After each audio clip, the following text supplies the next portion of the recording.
Dear creatives, while doing what you do, remember, never give up. It gets tough, but once you stick in there and do the right thing, success will definitely find you, so don't give up. You're watching the Career Series powered by MTN. I'm your host, Talula Doherty Adetono, and today our guest is an award-winning talent manager, Ayotunde Twitch. He is the CEO of the House of Twitch, which is a talent management and event production company. He represents fashion influencers, models that have gone on to model globally, and he's just a powerhouse in his own right. So let's give him a warm welcome. Welcome. Thank you so much for having me. It's nice to be here. Oh, I'm so happy to hear that. So let's talk about your career a little bit. How did you get into the talent management space? Right, so I started the House of Twitch when I was about 20 when I was in university. So I wanted to sort of create opportunities for models because I wanted to be a model, but that didn't sort of work for me. So I thought, hey, we can create something. So a group of friends and I just sort of started the House of Twitch, and we started with producing pageants, the Mr. Ideal Nigeria, Miss Ideal Nigeria.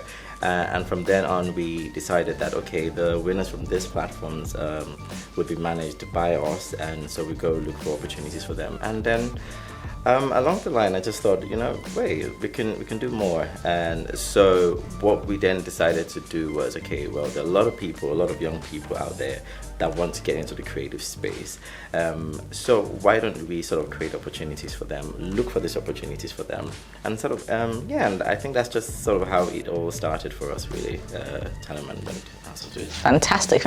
And I know that you've worked with reality stars, fashion influencers. So I want to just talk about what is, talent is so broad, but how can people who are aspiring identify their niche and, the way that they'll be most profitable in this entertainment industry? Because we see people going on, Instagram, TikTok, Snapchat, they're putting themselves out there and they want to make a living out of it, but they may not know the steps to really take to make a living out of it. So how does that work? Right, I think the first things first is know who you are. I think that's like the most important question. And once you've decided, okay, this is who I am, this is what I love, and this is what I want to achieve, then look for the right platform or agency that would help you do that. So I'll give you a couple of examples. So if I want to be an actor, right, and I'm sure that I'm very good at acting, I'm not just going to sit home and wait for the scripts to come and meet me. I'm going to go out there, go to different castings. And now, because obviously everything's online now, you get to do like monologues and all of that stuff. Put yourself out there. One way or the other, as long as you continue to do the right thing and continue to put yourself out there, opportunities would come.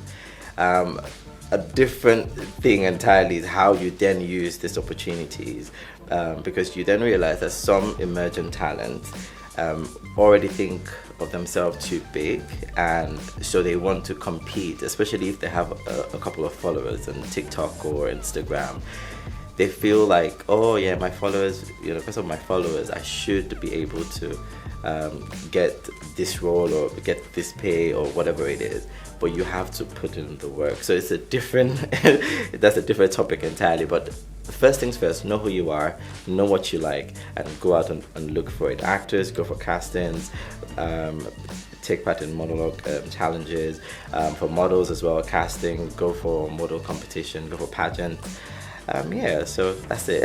Okay, thank you. Those are actually really valuable tips. Those are valuable. Thank you. So let's talk about, whether it's better to represent yourself as a creative, or whether it's better to get a talent manager like yourself. Because, some people think, I don't want to give part of my paycheck to somebody for representing me. Why should I have to do that? I can represent myself. Whereas other people feel like I don't want the stress of having to deal with the business side of being a creative person.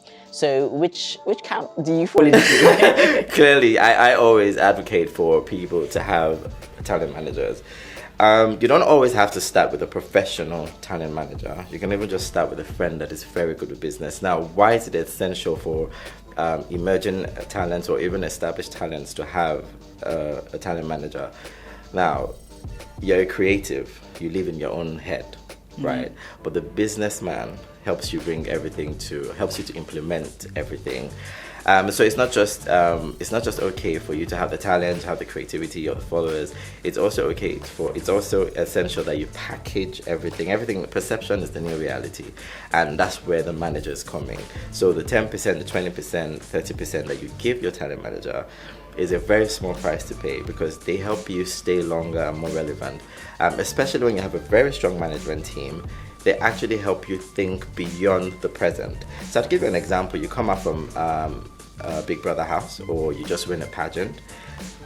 Tops, you have a year to sort of reign or to make any sort of sense. Now, a talent manager thinks beyond a year or 2 years.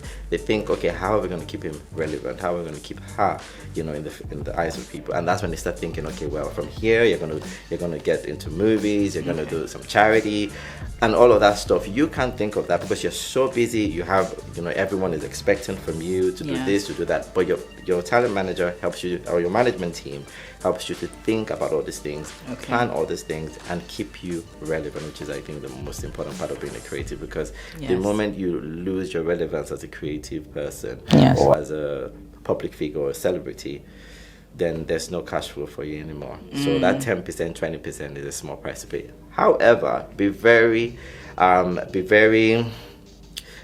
smart when you're picking a manager, because a manager that takes about 70 or 80% of your commission, and you're left with 20%. Exactly, that's hardly anything. That's not somebody with your best interests at heart. So I'm happy you said this, because it leads me on to my next question, which is really about the legal side of the industry.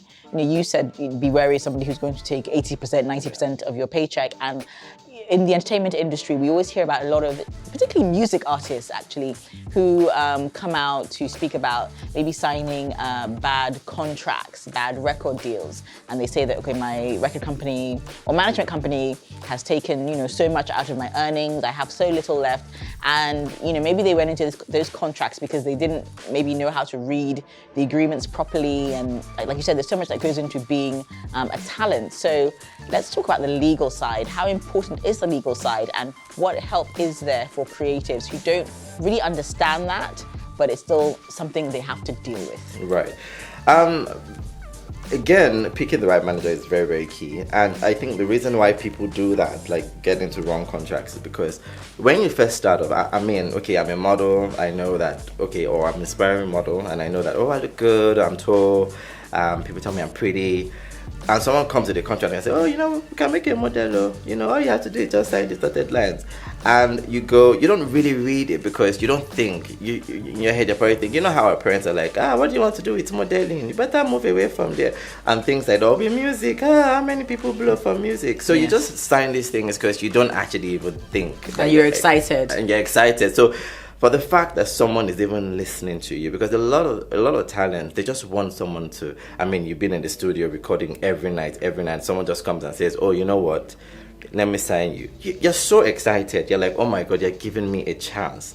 And people forget that there's the now and then there's the future. And the future can be much bigger than the now. So they sign these things they don't read it. So it's not even a matter of whether or not they can read. They don't read it. And when they see it, 20%, they're thinking, it's not bad for someone that wasn't really earning anything anyway. Yeah. But you see, the bigger you get as a talent, whether in music or in fashion, your mentality changes. Your responsibility changes. So you see that 20% that you just signed will not be enough for you anymore, because of what you now carry and who you are.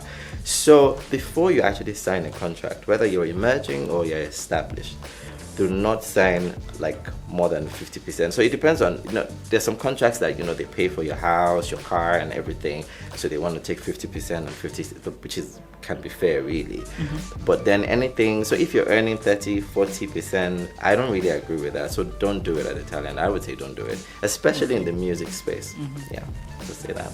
Thank you. I'm sure you saved somebody's career out there watching. Well, I hope so. But I hope the other big guys won't kill me. Yeah, that's fine. Ayotunde, let us talk about money. Yeah. Money. So yes, how lucrative is the entertainment industry in Nigeria? We've heard different reports, some people, you see them, I mean, they don't tell you it's lucrative, but you see the luxury cars, you see the luxury homes, you see the luxury holidays, you know, pictures in first class jetting off to exotic locations, which makes all of us believe that, wow, there's a lot of money to be made here. But on the other side, you know, you do see people reaching out to their fans saying, I think the main way I've seen it is maybe when someone has fallen on hard times and they're asking their fans for assistance. So we've seen both sides, but I want to know from your perspective, how lucrative is the entertainment industry? Yeah, it's actually very lucrative, especially the bigger you are in your niche, whether it's a fashion, reality show, pageant, music, acting. The bigger you are, the more endorsements you get, the more you get paid to do what you do. So it's actually very lucrative. In fact, sometimes I call it blood money because the money just comes at you all at once. But then again, there's also the dry season where nothing comes at all. And that's where, again, management comes in, because a good manager would actually help you have a financial consultant. So they help you plan your money and say, okay, you know, this is how much you spend on, you know, this is how much you save, and this is how much you spend on luxury stuff and all of that stuff. Yeah, so it's actually quite lucrative, but you don't enter. It's not like you enter today and then you're making money today. Some people, it takes them 2 years. Some people, it takes them 10 years. Okay. You know, so you really can't tell how. But just keep doing what you're doing and doing the best that you can. Most importantly, always do the right thing. And I think success will just find you. But if it's just to answer your question, yes, it's very, very lucrative. But then there's also that argument of fake life versus real life. Yes, and exactly. Then people tell you fake it till you make it. Sometimes we start off faking it. Like I said, perception is the new reality. So we could start off faking it, but at the end of the day, we then try to be more realistic and ask ourselves, where is this really going? And for us, that has been positive, really, because, you know, we've been able to actually build real substance. But yeah, don't expect to enter the creative space and make money right away. You have to put in, you have to put in the work, but then doesn't mean that you should come out looking tacky. No one pays for tacky. Right, okay. Ayotunde, thank you so much for sharing all those lessons from the world of entertainment. I think as a talent manager, you are uniquely positioned to give us, you know, insights on how it works. And, you know, I think that as a creative, there's a lot more that goes into it than it seems initially. And I think you've encouraged all creators out there to also think about the business side of what they're doing, you know, as much as the side that they enjoy, which is the creativity, which comes naturally. So we appreciate you. Thank you so much for having me as well. It's been lovely being here. All right, you're welcome. Thank you.